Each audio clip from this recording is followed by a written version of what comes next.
Hi, everybody. Welcome to November. God, I hate this weather. Hands are cold.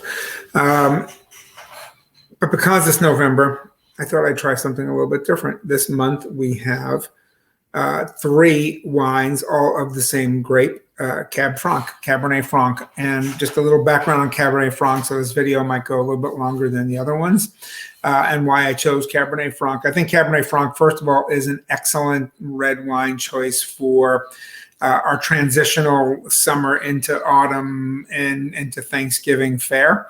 Why Cabernet Franc? Cabernet Franc has something called pyrazines in it, and pyrazines give a green herbal taste, if you will, to the wines that have pyrazines. And they tend to be these Bordeaux grapes, Sauvignon Blanc, which is native to Bordeaux, Cabernet Franc, native to Bordeaux, Cabernet Sauvignon, which ends up is actually a mutation of the two grapes. So, so believe it or not, those preceded Cabernet Sauvignon, and pyrazines give this green taste. In its worst form, it makes a wine. And I've had some Sauvignon Blancs that taste like bell pepper juice. In some of its best forms, and I think one of the wines we have this month has that characteristic. It gives you a roasted pepper or a red pepper or a smoked pepper taste to it, or it gives you not something that is very green, as in unripe greenness, but think herbs, even dried herbs in some of the flavor profiles. Because of this, I think Cabernet Franc, especially if you eat a protein and vegetable diet or you're having a protein and vegetable dish, goes incredibly well with that kind of food. Corned beef and cabbage is a great example. If you're having a steak with a salad, and any type of protein with a green, without the presence of a starch or heavy presence of a starch, I think it's a great wine, and a great wine to have on your radar for this. And they're coming from all over the place, especially cooler climates. So the wines tend to be dialed back a bit, and I just think they're really good. I reach for Cabernet Franc for food pairing most cases now before I reach for Cabernet Sauvignon. That's my personal taste. And I think more people are finding out about Cabernet Franc now. But as we go into Thanksgiving, which is season, which is essentially a protein and vegetable meal, it's, I think, a really good red wine that goes with that. For those of you who are attending, and a number of you are, the pre-Thanksgiving Thanksgiving dinner, November 18th, there's definitely going to be a Cabernet Franc in the mix there of the five wines for sure. So anyway, I did something different. I went for 3 Cab Francs this month. Cabernet Franc is also cool for those of you who want to drink local, and you know that I'm a big proponent of that. It is a really good grape, vinifera grape to explore in the Northeast. All throughout the Northeast, all the way down into Virginia. If you go to a tasting room, you may not be conscious of it, but that one grape that you tend to maybe like the most, or the one that seems most familiar in a lot of cases, is Cabernet Franc. It does really well in cooler weather, and which is another reason for its popularity here too.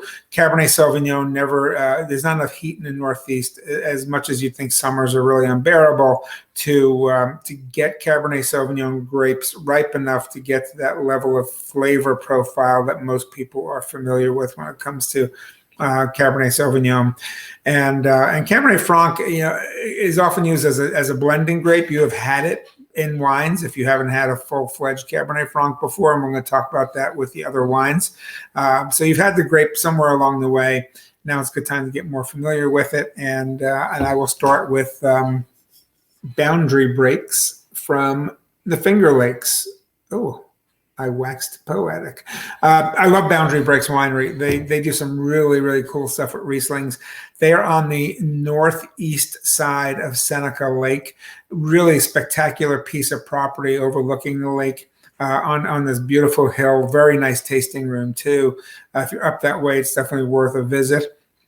Why those things kind of important that I just mentioned, even though they're pretty far north on the lake, they are east facing and pretty wide open space. So they really benefit from full sun in the growing season, as opposed to someone on the western side, which by a certain point in the afternoon, you're not going to get that sun exposure. They're also at a point in the lake where the lake is pretty deep, and that keeps the climate moderated. When it gets especially cold, thermal heat that comes from that lake sort of keeps the temperatures around there pretty moderate, makes it for a better growing season, less harsh in the winter. I saw that up in Vermont at wineries that are growing on Grand Isle and Lake Champlain. It's really far north. We're talking about 20 miles from Canada, but they are protected by that lake effect, which is a good thing. Boundary breaks, as they specialize in Riesling. This Cabernet Franc is interesting because it's actually 25% Merlot. And that Merlot gives it a little more sort of heft and a little more fruit. Boundary breaks also does, what they do is they drop fruit and they leaf pull. So they get more concentration and flavor on their grapes and more sun exposure. So what you have here is a nice, juicy, ripe tasting Cab Franc. It's aged in oak, but it's aged in used oak barrels. So what it gives you is a mouth feel more than a flavor or taste of oak. And that Merlot, again, adds a little more fruit characteristic to it. It's 75% Cabernet Franc, so by law it can be called Cabernet Franc. It's also reasonably priced. A lot of the local wines, again, local being Northeast, economies of scale tend to be a little more expensive. This is actually a pretty reasonably priced one. And again, one of the wineries I think is really doing fantastic stuff up there.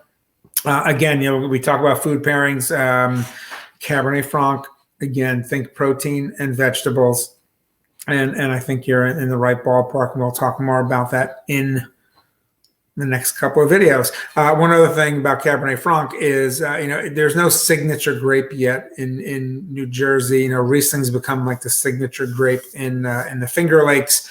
Cabernet Franc really is well done by a lot of wineries here, and it has the potential to be sort of the signature grape for New Jersey, or at least a couple of different parts of New Jersey. And the wineries I like all are doing a really good job with it here. So that's it. That's like a double video just because I want to give you a little intro.